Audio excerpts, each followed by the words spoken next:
all over the world as a place of respect, challenge, inspiration, contemplation and excitement.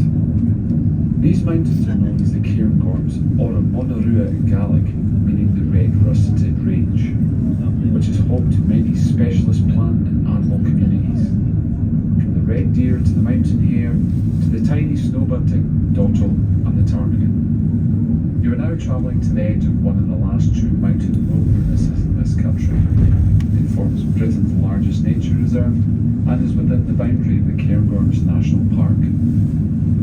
Many parts of this mountain landscape are protected under British and European environmental law. Therefore, we operate a visitor management system to help protect it.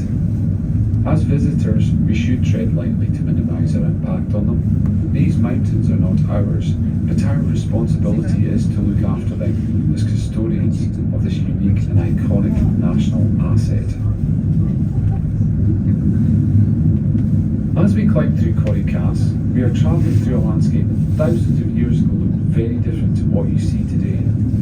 Mature trees and forests once stood proud against these slopes, with the forest line reaching nearly 700 metres above sea level.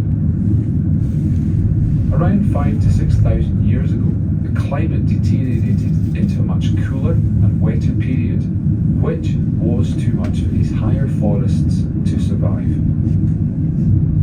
As the water table rose, many of these species drowned and died.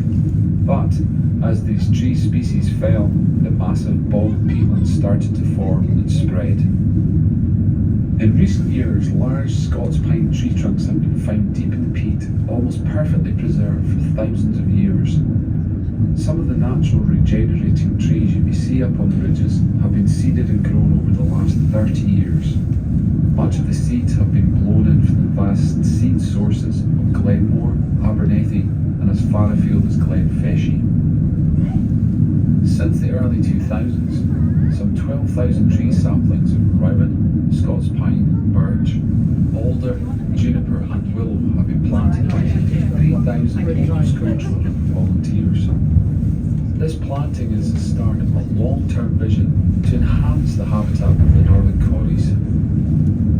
By carrying out this work, we are helping to regenerate the missing habitat called montane scrub, which should be prominent between the current forest line and the upper heathland. Along with creating habitat for wildlife, this work also assists in flood management.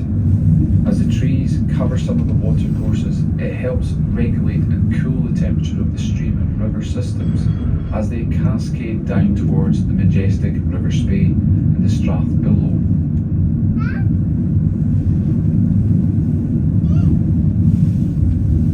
Looking across the landscape of the ski area, you can see multiple lines of snow fencing.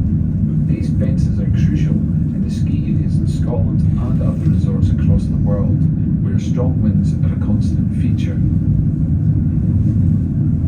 When snow gathers behind the fence lines, large tractor vehicles called piece machines dig the snow out, spread it out and compact the snow, creating the surface as smooth as a motorway. These machines operate day and night, with some of the machines running with winch cables to assist in climbing and descending the steeper slopes. During the winter season, hundreds of thousands of tons of snow can be moved and spread out from clearing the access road of the car parks, from the snow fences on the ski runs, or away from the funicular track itself. After large winter storms, it is not uncommon to arrive in the morning and the upper section of the track we are now travelling on can be completely buried in snow. In previous winters, this has been over 2 metres deep in places. Much of the snow clearance of the cables and the pulley wheels for the funicular has to be cleared out by hand, which takes a massive effort by staff, often very early in the morning.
There is no egress onto the mountain from the building or from the